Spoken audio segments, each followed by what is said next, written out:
El B-2 que sobrevoló en silencio el Golfo Pérsico no emite ningún sonido, pero para quien lo ha oído una vez, ese sonido permanece dentro para siempre. El 11 de enero todo parecía normal. El ministro de Asuntos Exteriores de Irán volvía a amenazar en voz alta con la guerra, hablaba de un conflicto a gran escala, como si fuera un discurso en un desfile. Ese mismo día, 6 bombarderos estratégicos estadounidenses ya estaban en la base de Diego García. Permanecían allí como si nada, con puertas cerradas, silencio de radio, visualmente vacío. Pero el silencio es la señal más ruidosa y al mismo tiempo, en Teherán ocurría algo extraño. Tras bambalinas del mando militar comenzó una fuga, no de secretos, sino de personas. Más de 50.000 oficiales, en activo y retirados, firmaron un documento declarando su disposición a rendirse en caso de inicio de un conflicto. 50.000 frente a un ejército de 600.000 parece poco, pero no cuando no se trata de infantería, sino de quienes dan órdenes, de quienes mandan, de quienes saben dónde y cómo se apaga el sistema. Entiende esto, en el ejército, los soldados son brazos y piernas, los oficiales son el cerebro, y cuando el cerebro se niega a funcionar, el cuerpo cae. Sin órdenes, ninguna compañía avanza, ningún tanque sale,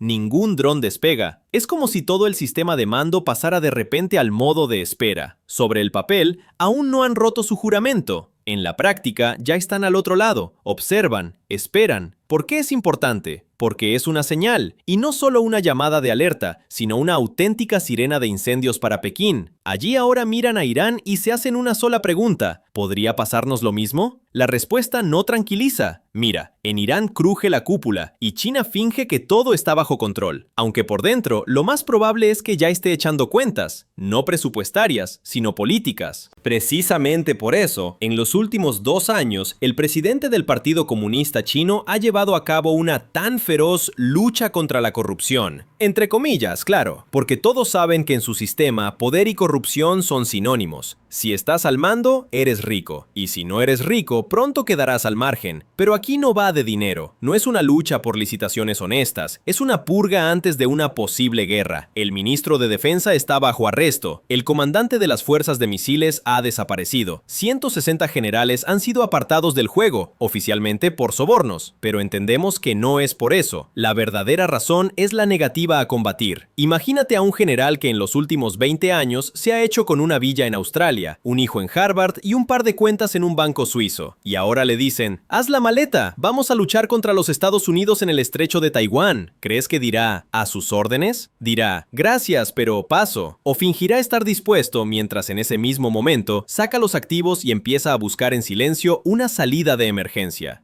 Xi cree que sustituirá a la vieja guardia por nuevos leales, pero eso es una ilusión. Quienes han llegado a lucir una estrella en las charreteras ya han aprendido a sobrevivir en cualquier sistema, y mientras unos van a prisión, otros gritan consignas más fuerte que nadie, no porque crean, sino porque tienen miedo. Los nuevos generales miran el destino de los antiguos y sacan conclusiones. Uno comandó un desfile en el año 2009, brillaba en la tribuna, y ahora cumple cadena perpetua. Otro fue adjunto en el desfile de 2015, fue arrestado y se hundió tan profundamente en sí mismo que ya no salió de esa oscuridad. Un tercero, hace apenas 2 años, recibió el control de las fuerzas de misiles y fue detenido directamente en su despacho. Con él cayó toda la cúpula. Los nombramientos se convirtieron en sentencia. Y este es precisamente el trasfondo sobre el que deberían construirse los llamados planes de defensa de la patria.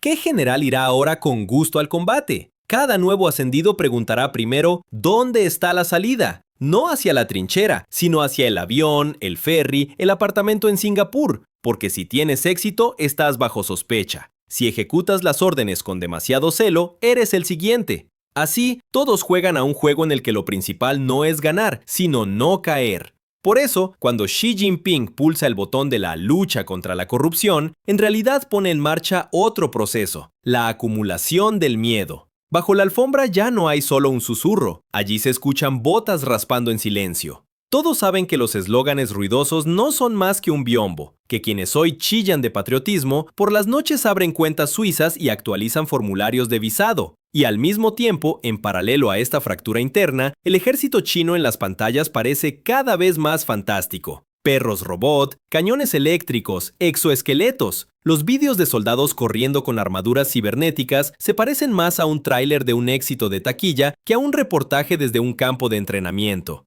Todo esto se ve bonito en una presentación, pero los oficiales reales saben, no es un arma, es una fachada.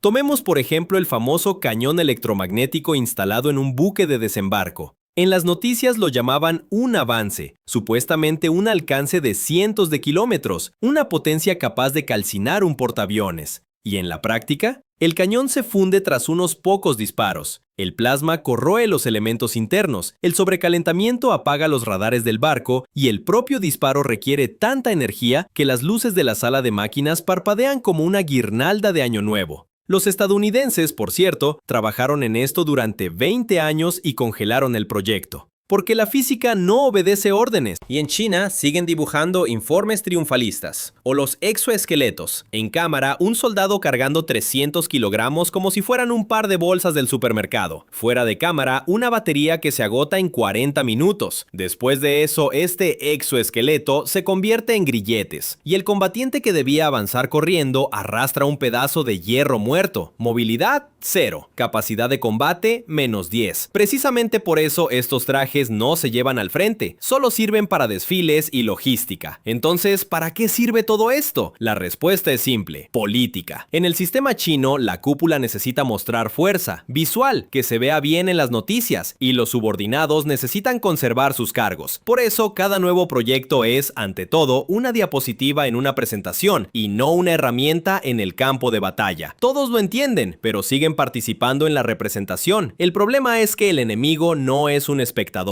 No aplaude los efectos especiales, observa la funcionalidad. En Estados Unidos, en Japón, cuanto más poderosa es un arma, menos se habla de ella. Ondas electromagnéticas que queman drones en aproximación, armas sonoras que hacen que el enemigo pierda la coordinación, como en una caída brusca de la presión. Todo es silencioso, todo es discreto, pero todo es real, sin brillo, sin desfiles, sin falsedad. Por eso, esos mismos oficiales chinos, los que aún no han sido aplastados por la maquinaria, guardan silencio, pero por dentro entienden, en caso de una guerra real, sus armas son de contrachapado y el enemigo es blindaje. No temen la derrota, temen acabar en un frente donde sus propios generales los envíen al combate con algo que sirve, como mucho, para una sesión de fotos. Y ahora añade a todo esto un nivel más de ansiedad, el político, no dentro del ejército, sino dentro del propio partido, porque cada uno de los que aún permanece en la cúpula del poder ve como, uno tras otro, desaparecen los aliados. Ayer, Irán, mañana, ¿quién? ¿Pakistán? ¿Corea del Norte? ¿O quizá Rusia? El 11 de enero, el expresidente de los Estados Unidos declaró abiertamente que el pueblo iraní debía tomar el poder en sus propias manos. Esto ya no es diplomacia, es un diagnóstico, y los chinos lo escucharon.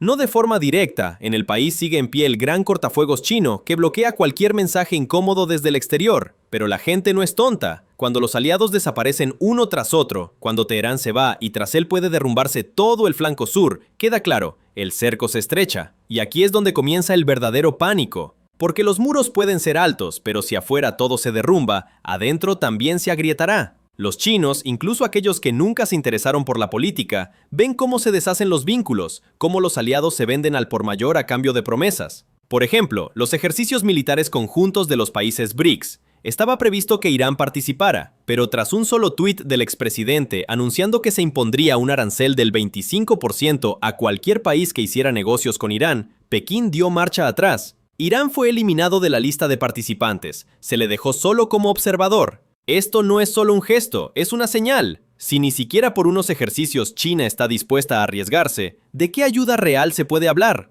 ¿Cómo piensa Pekín proteger a un aliado si teme la ira de Washington incluso a nivel retórico? Así resulta que toda esta amistad de eje se desmorona al primer soplo de viento. Y esto lo ven no solo los observadores, sino también aquellos a quienes llamaban hermanos menores. Pakistán, Corea del Norte e incluso Moscú, todos miran y piensan, ¿y si mañana también nos entregan a nosotros? En Pekín, por cierto, esto también lo entienden. Y allí se desarrolla su propio debate interno. ¿A quién salvar? ¿La moneda o a los aliados? Porque si se imponen contra China las mismas sanciones que contra Irán, si se detiene la exportación, si las fábricas costeras se paralizan y millones de trabajadores salen a la calle, ninguna propaganda podrá contener a la multitud frente a un motín. Es precisamente en este momento cuando queda claro. Xi Jinping se encuentra entre dos fuegos. Por un lado, aliados que exigen lealtad, armas y dinero. Por el otro, una economía que pende de un hilo. Un país donde todo se sostiene en la exportación y la mano de obra barata no puede permitirse un bloqueo de sanciones. Porque entonces la cuestión china se convertirá en una explosión china. Y mientras las altas esferas piensan cómo salvar las apariencias, los de abajo ya están buscando cerillas. Te sorprenderá, pero en los últimos días en el internet chino ha surgido una tendencia extraña en lo más alto, la discusión de lecciones de química. En foros, chats de juegos y comentarios bajo publicaciones aparentemente inocentes, la gente de pronto empezó a preguntar ¿a qué temperatura el azúcar entra en reacción con el permanganato de potasio? ¿Qué proporciones de gasolina y detergente dan el mejor efecto? Formalmente, nada ilegal. En la práctica, están aprendiendo a hacer cócteles Molotov. Esto ya no es política, es la espera de una señal. Y si esta suena, Pekín no tendrá tiempo para misiles, porque el enemigo no estará al otro lado del mar, sino en la puerta, en silencio, entre ciudadanos leales, en una masa que durante años guardó silencio, pero todo ese tiempo observó, y cuando el primer soporte del régimen se agriete, el segundo caerá detrás, como una ficha de dominó, sin un solo disparo. Entonces quedará claro que la verdadera amenaza no son los portaaviones. La verdadera amenaza es cuando el propio pueblo deja de creer en los muros, y cuando la lección de química ya no trata de ciencia, trata de preparación.